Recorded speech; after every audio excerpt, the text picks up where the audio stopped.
Bismillahirrahmanirrahim. Assalamualaikum warahmatullahi wabarakatuh. Berjumpa lagi dengan kita Jateng Pos TV di segmen Sehat Alternatif. Kali ini masih bersama Tabib Epri, seorang tabib, seorang terapis, seorang herbalis dari Semarang.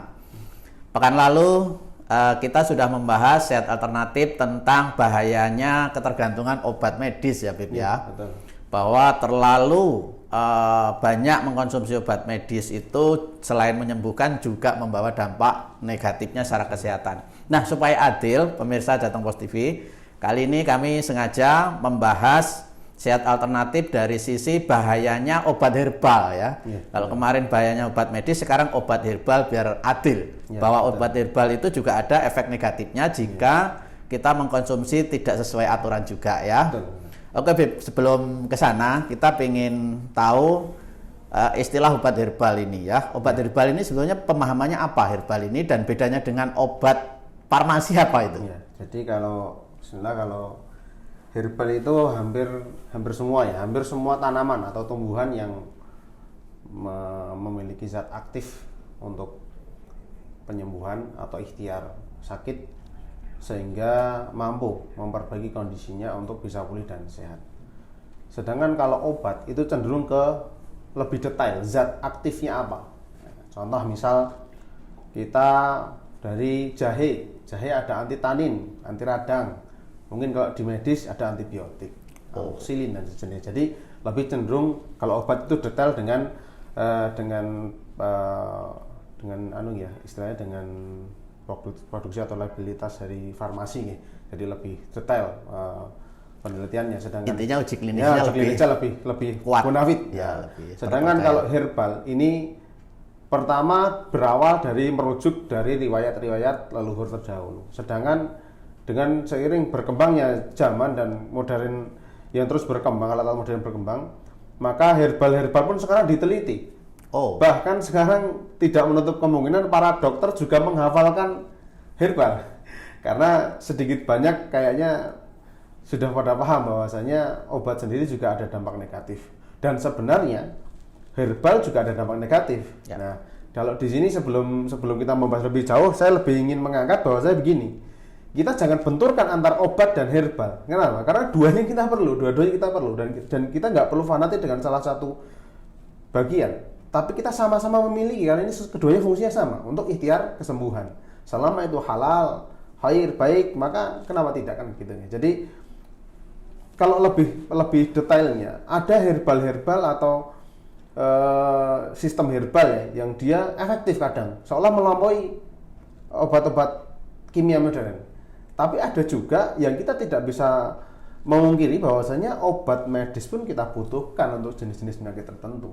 Jadi artinya kita jangan benturkan kedua hal ini. Walaupun sebagian menganggap ini seolah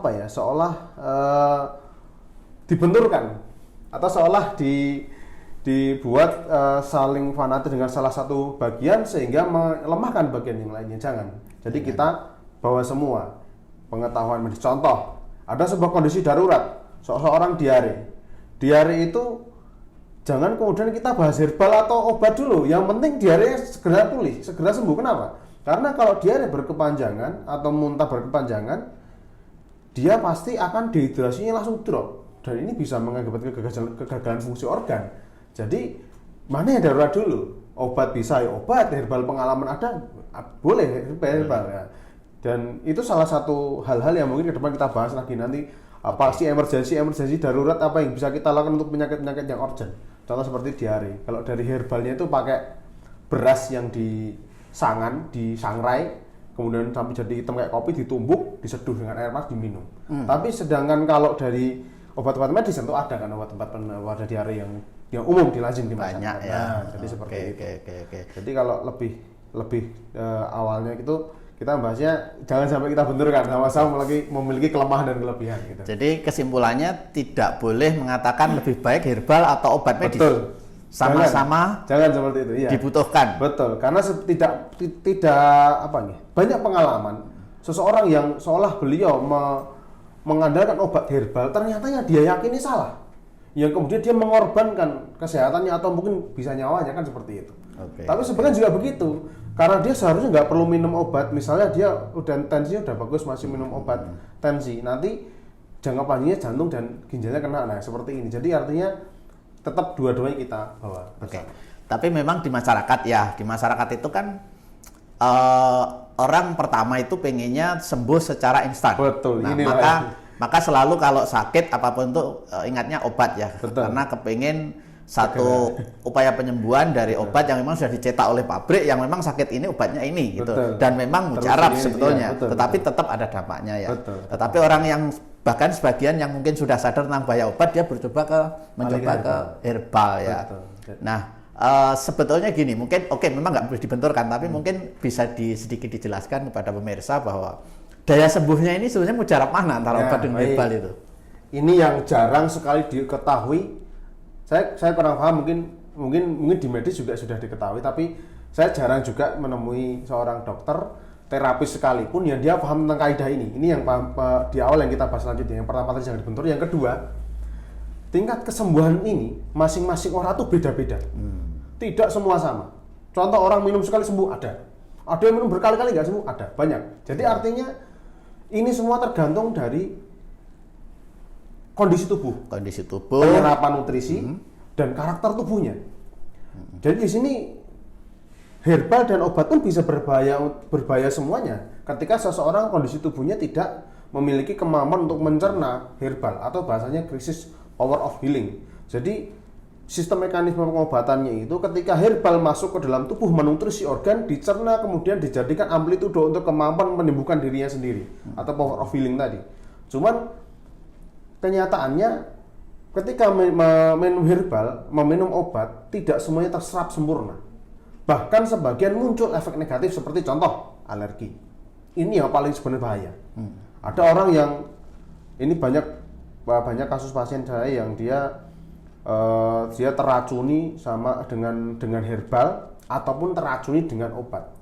Dan kedua hal ini berfaktor dari bahasanya autoimun. Dia memiliki penyakit autoimun. Jadi ketika dia masuk herbal itu justru meracuni tubuhnya. Dan inilah yang sebenarnya harus kita sadari. Seorang terapis, seorang dokter, seorang tabib harus menguasai ilmu diagnosa yang rajih, yang baik ya, sehingga ketika beliau menyarankan sebuah obat dan herbal ini bukan efek negatifnya yang keluar, tapi justru bisa terserap sempurna. Jadi yang perlu kita garis bawahi di sini adalah kemampuan tubuh untuk menyembuhkan. Inilah yang harus kita cari prosentasenya atau seberapa ini power of healingnya atau seberapa tingkat tanda vital orang ini. Jadi kalau misalnya contoh berat badannya 40 kilo, kita kasih herbal dengan dosis tinggi, akan muncul efek negatifnya, mungkin seperti efek keracunan, mual, muntah, dan sebagainya. Atau juga mungkin orang dengan berat badan di bawah 60 kilo dikasih obat dengan dosis di atas mungkin di atas 300 mg atau mungkin 500 mg, pasti akan muncul efek negatifnya. Nah, jadi artinya mari kita pahami bahwasanya obat dan herbal ini selain kita bisa bawa bersama, tapi kita juga harus kenali tubuh kita ini mudah reaktif enggak atau mudah reaksi dengan beberapa obat tertentu enggak, agar ke depan lebih berhati-hati. Oke. Tetapi sebetulnya kalau kita sedang upaya penyembuhan ya itu maaf, misalnya pilih salah satu atau dua-duanya atau bagaimana itu? Ya, jadi begini. Bismillah, sebagian ada yang mereka ragu dengan obat ataupun herbal. Langkah yang kita lakukan untuk menghadapi pasien seperti ini, sandingkan keduanya. Tapi di jeda waktu dan di jeda makanan. Jangan dipertemukan. Contoh, minum obat di misal jam 8. Kemudian nanti dia kan biasanya obat itu jedanya per 6 jam, per 4 jam, per 5 jam. Nah, ini kita jeda tengah-tengahnya. Misalnya kita ambil 2 jam. 2 jam kan udah lewat dari lambung, maka kita bisa isi makanan yang baru, kemudian diminumkan herbal. Jadi kita sandingkan agar searah. Tapi dilihat kemampuan livernya, apakah livernya nanti bengkak atau tidak, lidahnya menjadi berubah atau tidak. Ketika lidahnya berubah, kalahkan salah satu. Kira-kira obatnya dulu yang dikalahkan atau herbalnya dulu yang dikalahkan. Nanti kita lihat selanjutnya, di hari berikutnya kita lihat bagaimana kondisinya, berubah nggak lidahnya. Ternyata kalau semakin membaik ketika minum obat, ya udah obatnya selesaikan dulu. Tapi ketika membaik dengan minum herbal, maka herbal yang lanjutkan. obat diistirahatkan dulu, kemudian check up-nya tetap dilanjutkan. Oke. Jadi sebetulnya tidak boleh dua-duanya dikonsumsi ya kalau kita Sebenarnya sedang upaya sebagian penyembuhan. orang tidak mampu. Tidak mampu Iya, karena tidak kondisi mampu tubuhnya mencerna. juga Iya, ya. betul. Kemampuan fisik Lebih juga. baik mungkin salah satu ya. Betul, salah satu. Salah satu mana yang berproses lebih awal yang hasilnya bagus itu yang Itu diteruskan yang ya. kita pakai. Jangan sampai misalnya minum dua-duanya, herbal disikat, obat juga disikat ya. betul. Dan yang paling penting sebetulnya herbal ini kan juga dikonsumsi harus dengan diagnosis. Betul Terlebih sekali. dulu ya. Betul. Seorang tabib seperti tabib Iya, ini kan juga mesti harus mampu mendiagnosa dulu pasien mau dikasih herbal apa ya. Betul. Nah, gimana itu? Jadi begini, untuk kita meramukan herbal, ada kaidah yang ini tidak bisa kita sepelekan karena salah meramu herbal ini juga akan meracuni orang. Contoh, orang dengan sindrom dingin. Sindrom dingin itu lidahnya putih pucat. Oke. Kita kasih buah-buahan yang dingin, misal katakanlah buah-buah sayur gitu kan herbal, itu kan herbal dingin. Itu nanti semakin ngedrop, harus kita kasih herbal panas agar dia meningkat kan gitu. Jadi kaidahnya dingin dan panas. Kita posisi tubuhnya sindrom dingin kita kasih herbal panas, ketika tubuhnya panas kita kasih tubuhnya sindrom panas kita kasih herbal dingin. Jadi ini kaidah pertama. Yang kaidah kedua adalah kita cari sasarannya apa. Organ apa yang terkena, organ apa yang melemah atau menguat, disease atau excess. Kita lihat apa yang melemah. Kemudian kita sambungkan dengan herbal apa yang bisa bereaksi dengan organ tersebut. Misal contoh paling lazim liver. Liver ini sering menguat karena kebanyakan makan makanan yang banyak mengandung toksin, racun misalnya katakan. Contoh seperti misal kayak makanan-makanan yang berat, banyak kolesterol, banyak purin, nah seperti itu. Maka liver akan excess, sehingga kita bisa melemahkan atau menurunkan menjadi disease dengan memberikan asupan beta karotin, seperti waluh dan wortel juga pepaya. Kemudian kaidah yang selanjutnya adalah herbal panas ataupun dingin ini tidak boleh diramu lebih dari 6 bagian. Jika proses peramuannya dengan dipanaskan, contoh dengan diseduh. Hanya orang yang mengira jahe, serai, kunyit, ya bagus. Selama dia di bawah 6 bagian, nggak masalah. Tapi ketika dia lebih dari 6 bagian, misalnya jahe, serai, kunyit, salam, daun daun alpukat, kemudian mungkin pasak bumi, tambah kayu manis. Nah ini lebih dari 6 bagian, maka dia akan muncul negatif. Livernya akan excess. Kenapa? Karena ini dia bingung. Tidak mampu, livernya tidak mampu mencerna dengan baik atau memilah racun-racun di dalamnya. Nah, jadi itulah yang harus dipahami, jangan lebih dari 6 bagian ketika dipanaskan. Tapi ketika tidak dipanaskan, misal contoh dengan infus water, boleh lebih maksimal 9 sampai 11 macam, itu boleh. Dan insya Allah itu masih bisa dicerna dengan tubuh. Ini hasil ini saya dapati dari beberapa riset pasien-pasien saya yang saya alami dan mengikuti para master yang pernah saya ikuti dalam bidang herbalis. Oke, Beb. Sementara untuk pembahasan tentang herbal dan macam-macam. Nah ini tentu yang paling penting harus dikabarkan kepada pemirsa adalah bahayanya obat herbal ya, karena ada dampak negatif dan mungkin yang kedua adalah kalau Anda pengen mengkonsumsi herbal, Anda harus tahu bagaimana herbal yang benar ya, termasuk bagaimana meramu herbal. Oke, Beb, sementara untuk segmen 1 kita sudahi dan kita akan berlanjut nanti segmen berikutnya untuk pertanyaan itu lagi. Itu tadi, pemirsa, kita sementara komersial break berikut ini. Jateng Pos kini hadir dengan berita-berita yang lebih lengkap.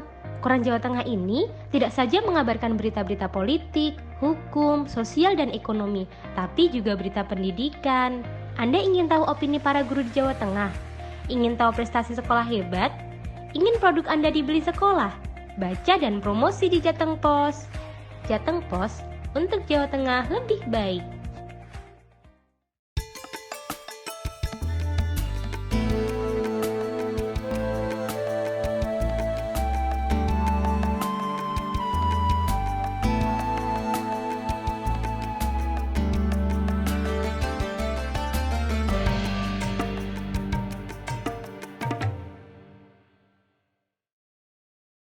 Oke, Jateng Pos TV, kita berlanjut ke segmen 2 pembahasan sehat alternatif Jateng Pos.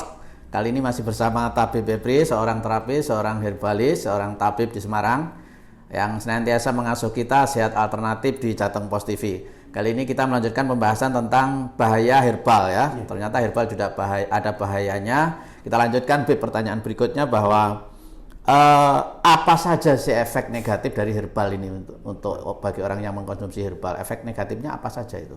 Baik, ada beberapa efek negatif, baik secara langsung ataupun tidak langsung. Jadi efek yang langsung itu yang pertama, pusing. Jadi ketika minum herbal dalam waktu 2-5 menit kok pusing, itu ada beberapa faktor. Kemungkinan krisis power of healing atau memang tidak cocok. Jika memang mau diteliti lebih lanjut, boleh minum 3 hari atau 2 hari berturut-turut dengan waktu jeda yang sesuai di ketentuan. Jika setiap habis minum setelah 2-5 menit kok pusing dan pusingnya tidak mereda sampai 10 menit ke depan, maka ini efek negatif. Lebih baik hentikan. Lebih baik hentikan. Kalau sudah dicoba 2 hari berturut-turut. Tapi kalau setelah itu kok 2 hari setelahnya kok justru enak aja, berarti itu hanya krisis power of healing, kemampuan tubuh menurun sehingga proses cerna itu tidak berjalan dengan baik. Ada muncul efek pusing. Yang kedua, mual sampai muntah. Efek kedua mual ya. Efek mual muntah ini sama kasusnya. Bisa power of healing drop atau memang efek negatif. Maka tetap lanjutkan dulu kalau mau dicoba atau hentikan langsung. Oke. Yang ketiga, jantung berdebar. Jantung berdebar-debar sampai mata seperti berdenyut atau bisa juga langsung kehilangan keseimbangan. Nah, ini ya seperti efek mabuk ya. Ini mabuk, ini efeknya seperti mabuk. Nah, itu efek negatif atau efek power of healing dropnya tadi. Oke. Maka bisa dilanjutkan atau hentikan. Cari alternatif lain. Tapi lebih baik saran tetap konsultasi dengan para ahli. Oke. Yang keempat, ini efek tidak langsung. Misal contoh batu ginjal. Jadi banyak herbal di sini yang berefek ke batu ginjal itu herbal kering, serbuk atau herbal kering. Ini bisa partikelnya bisa mengendap ke ginjal. Ketika ginjal melemah tidak mau mendetoks, maka akan mengumpul jadi kristal di batu ginjal. Bahaya di ginjal ya. Ya, makanya tidak jarang ini setiap hari ini bapaknya minum jamu nggak pernah minum obat, tapi kok ginjalnya kena. Nah, kita tanya dulu herbal apa kan gitu. Herbal serbuk kering ya. Serbuk kering ini biasanya Misalnya kayu, atau daun diserbuk juga. Serbuk. Beda dengan herbal yang basah. Beda, herbal basah itu seperti jamu gendong ya, itu herbal basah itu aman insya Allah. Makanya untuk jamu gendong perizinannya nggak perlu PRT, nggak perlu hanya perizinan aja, yang penting higienis gitu aja.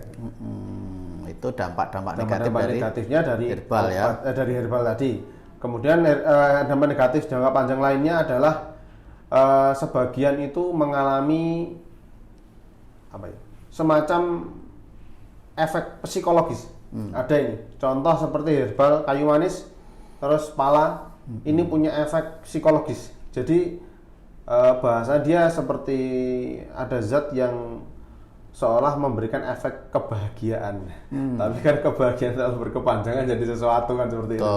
Jadi kayak semacam ekspresinya itu tidak terkendali. Nah, bisa juga diarahkan kepada kecanduan. Juga ya.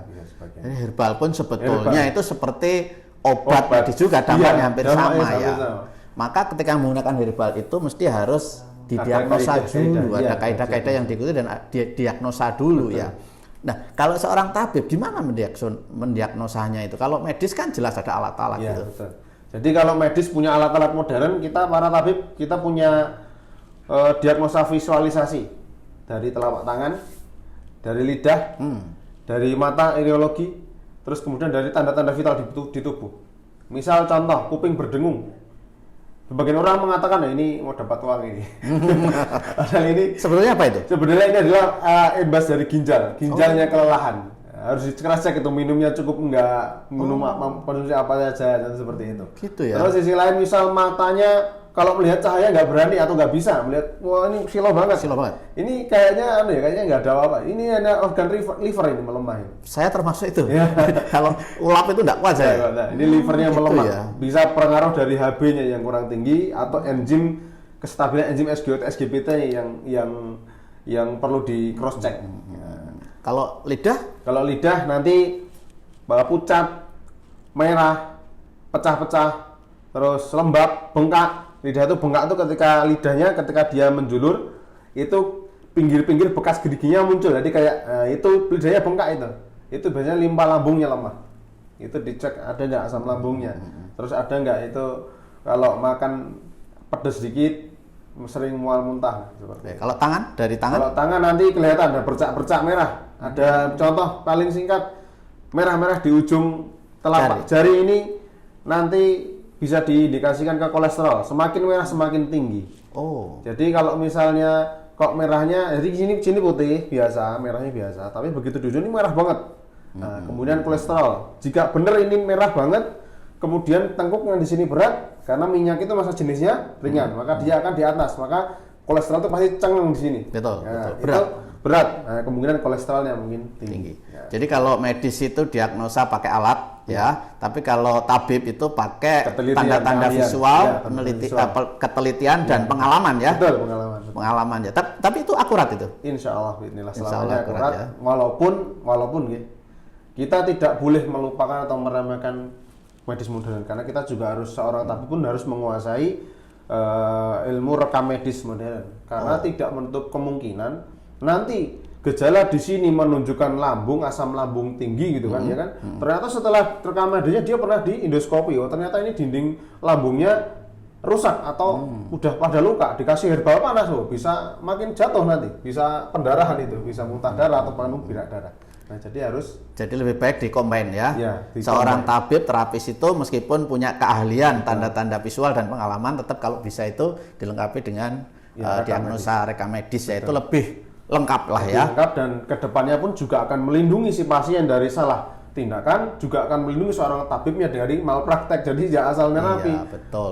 Banyak yang terapis yang mungkin kurang memahami kaidah diagnosa, asal bisa terapi justru membahayakan pasiennya. Itulah disinilah fungsi dari lembaga-lembaga yang mengatur masalah praktek-praktek di negara kita, sehingga ke depan bisa lebih baik lagi, menyelamatkan konsumen atau pasiennya, juga memberikan istilahnya apresiasi kepada terapis atau tabibnya atau dokternya, seperti itu. Oke, Bib. Tabib kan juga seorang terapis, dengan kata lain pasti juga tabib punya produk-produk herbal juga ya. Ya, di sini herbal kita meramu sendiri. Meramu sendiri. Dengan tujuan hanya untuk pasien sendiri ya. Jadi di sini kita awal menemukan herbal pun belajar disiplin ilmu dulu, mengikuti kaidah-kaidah yang berupa training. Kalau di sini sekarang banyak ya, kalau di sini di Solo sama di Jogja ya, di Solo dan di Surabaya.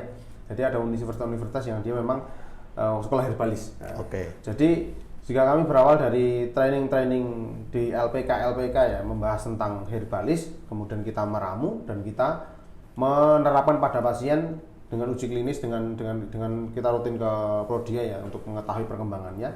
Nah, di situ kami meramukan herbal biasanya berupa herbal mandiri. Jadi berupa herbal langsung dari ramuan-ramuan. Jadi kami tidak meramu untuk satu kasus. Ya, satu kasus. Tidak boleh berlaku untuk umum ya. Umum, oh ya. Gitu. Supaya tidak. Lebih akurat mungkin diagnosa dan treatmentnya ya. Betul. Oh gitu. Misalnya sakitnya ini, tabib mencoba meramu herbal ini gitu ya. Tapi itu tidak bisa berlaku untuk yang lain-lain. Ya gitu betul. Dan di sisi lain harus diimbangi dengan, jadi istilahnya herbal yang kami buat ini yaitu berbarengan dengan terapi yang dilakukan. Karena pengobatan itu dari dalam dan dari luar. Dari dalam berupa nutrisi yang masuk, pengobatan dari luar dengan berupa treatment atau stimulan eksternal untuk memicu tubuhnya agar segera pulih. Oke. Contoh aja satu misalnya, ramuan herbal apa yang selama ini sudah dibikin untuk satu case, misalnya saat ini kan COVID. Ya. Apa herbalnya yang sudah pernah dibikin mungkin dan mungkin mujarab itu? Ya, alhamdulillah. Jadi insya Allah untuk COVID ini kan kasusnya virus. Maka sebelum ada COVID pun kami sudah beberapa kali bereksperimen dengan virus TBC dan virus HIV ya. Di situ kami menggunakan fermentasi kurma. Jadi caranya dengan menggunakan fermentasi kurma, cengkih, jahe, jeruk nipis, kunyit, kemudian madu dan herbal produk herbal lainnya, propolis, beberapa produk herbal lainnya. Kemudian kita simulasikan dalam sebuah ramuan dan kita proses namanya probiotik siklus. Kita menggunakan konsep probiotik siklus sehingga probiotik itu meningkatkan dosis satu, kedua menjaga untuk bahasanya dia tidak lama diproses cerna tapi langsung terserap tubuh. Tidak mengalami proses cerna, jadi langsung terserap tubuh. Dan juga menjaga kestabilan produk, dalam arti menjaga kestabilan jamu atau herbal agar tidak mudah rusak. Oke, jadi itu case yang sudah dijalanin ya, artinya case per case ya, sebuah per case. Penyakit lalu dibikinkan herbalnya, ramuannya. Dan yang sudah pernah dijalani adalah untuk COVID ya. COVID, dan itu mujarab ya, Alhamdulillah sudah banyak nangani pasien dan hasilnya positif ya dengan obat itu. Hasilnya positif. Tapi mungkin belum tentu untuk sakit yang lain ya, istilahnya begitu ya. Dan sifatnya mandiri ya. Sifatnya mandiri. Mandiri, oke. Mandiri itu berarti kan dengan kawalan ketat tabib sendiri ya. Kawalan dari kami dan dari kru kami juga dari beberapa sebenarnya teman beliau seorang dokter yang kemudian membantu kami dalam menjaga. Jadi bahasanya begini, seorang tabib kalau bisa punya partner seorang ahli minimal dia farmasi lah. Di tiga farmasi kan. Jadi ketika kita meramu herbal itu kita juga tanya tentang higienitas ataupun hal-hal yang lain yang bisa beresiko. Mengkombin ilmu ya. Ya betul. Dan maaf bukan bermaksud menyinggung siapapun, tapi beberapa waktu yang lalu kami temui beberapa terapis meramukan hal yang sepele tapi ini bisa membunuh orang, dan kenyataannya ada beberapa orang yang terkena. Contoh, untuk kasus kanker dikasih ramuan parutan kentang dengan benalu teh. Kayaknya ini lazim, ini untuk kanker gitu kan. Benalu sifatnya kayak kanker, benalu kanker. Sebenarnya bukan seperti itu, tapi kentangnya ini yang berbahaya. Kentang ketika dia baru istilahnya udah menghijau ya, udah ada racunnya, flavonoid ya, itu udah tergolong racun. Ini dikonsumsi jangka panjang ini bisa membunuh orang. Dan pernah kami temui hal semikian yang kemudian menjadikan seudonnya masyarakat kepada pengobatan herbal. Maka hal-hal seperti inilah yang harus kita angkatkan gitu ya, harus kita cari ini dari mana. Gitu. Oke, Beb. Jadi sebetulnya memang mengkonsumsi herbal ini tidak bisa sembarangan ya. Maka butuh dari sisi peramunya sendiri harus punya ilmu ya. Betul. Oke, kami akan tanya seorang tabib, seorang herbalis ya. Mungkin masyarakat perlu tahu tips-tips bagaimana kita untuk mengenal produk herbal yang bagus, yang layak, yang tidak berbahaya. Ada tips-tips nggak itu? Gimana cara mengenal? Mungkin secara fisik, secara visual harus bagaimana melihat produknya. Terus kemudian yang cara meramunya. Ya, dua hal itu. Jadi banyak herbal di sekitaran kita yang sudah bermerek dan sudah terpacking dengan higienitas yang baik. Jadi yang jelas pertama packingnya. Dilihat packingnya. Packingnya dulu. Baik, contoh ketika herbal cair itu packingnya harus rapat ya, bahasanya terhindar dari atau terkena sinar matahari langsung.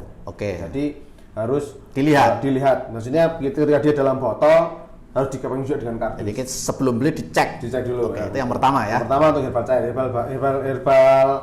herbal kering juga pasti dipacking dengan kedap air juga ya, maksudnya ketika terjadi kontaminasi eksternal tadi. Yang kedua itu tentang masa kadaluarsa. Sebagian dijelaskan masa kadaluarsanya. Jadi perhatikan dulu, jangan asal beli herbal terus diminum, tahu lihat masa kadaluarsanya dulu. Kalau tidak ada tanda tanya ya. Tanda tanya. Atau ada tapi palsu juga bisa ya. jadi itu harus diperjelas dulu. Yang kemudian ketiga masalah produksi pabriknya ya, produsennya dan perizinannya tentunya dengan masalah dan POM, DPSR-nya harus uji klinisnya uji ya. Klinisnya harus ada ya. Betul. Ketika tidak ada itu memang tanda tanya terus terang. Dan hati-hati. Nah, itu kan syarat formal ya, secara formal memang harus ada begitu ya. Memang harus detail. Itu bagaimana mengenali yang herbal yang baik. Tapi sebagai seorang herbalis, gimana sih meramu obat herbal yang sesuai petunjuk yang benar itu gimana? Baik. Jadi yang untuk para penggemar yang suka bergemar dengan herbal instan yang dia punya dari tanaman toga ya, tanaman keluarga. Jadi gini, dalam penelitian ataupun riset yang saya lakukan tentang tanaman toga atau herbal instan yang segar dari di sekitaran kita, itu saya temuin 3 siklus. Dari penjelasan yang pertama tadi tentang efek negatif.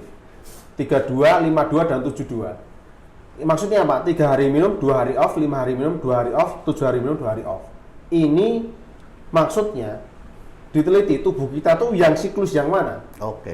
Jadi ketika kita minum 3 hari kok badannya enteng enak, keluhannya hilang, kemudian kita hentikan pengobatannya, herbalnya berhenti, kemudian nanti berapa hari kita merasa kayak berat lagi badannya, misalnya 2 hari, berarti itu 3 hari minum, 2 hari off.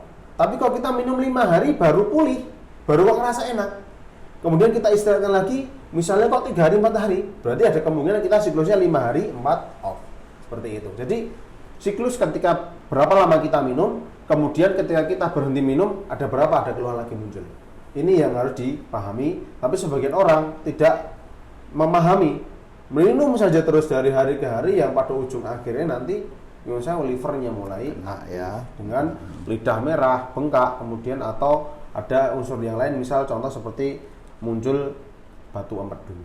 Oke, jadi seorang herbalis harus paham ilmunya sebelum meramu betul, ya, betul. supaya nggak sembarangan ya. Betul. Khasiatnya, kemudian mungkin kebutuhan pasiennya sejauh mana, Ya. semuanya harus terukur sehingga mampu meramu herbal yang cocok, bukan Ya, betul. malah menambah penyakit ya. Jadi obat maupun herbal, teknik penggunaannya sama. Ketika kok keluhan hilang, hentikan. Nah, beda dengan herbal-herbal penutrisi, seperti madu atau mungkin minyak zaitun, tapi intinya herbal penutrisi ya, atau kurma. Jadi itu kan herbal penutrisi, sifatnya nutrisi, bukan memberikan efek stimulan psikologis maupun efek ke fisiologinya. Terima kasih Bib. Jadi cukup panjang penjelasan tentang herbal ya, bahayanya, manfaatnya, cara bikinnya, dan bagaimana masyarakat supaya mengkonsumsi herbal dengan tips-tips ya supaya tidak sembarangan. Betul. Terima kasih Bib sekali lagi, semoga bermanfaat. Segmen Sehat Alternatif Jateng Pos kali ini kita selesaikan di sini. Terima kasih. Assalamualaikum warahmatullahi wabarakatuh.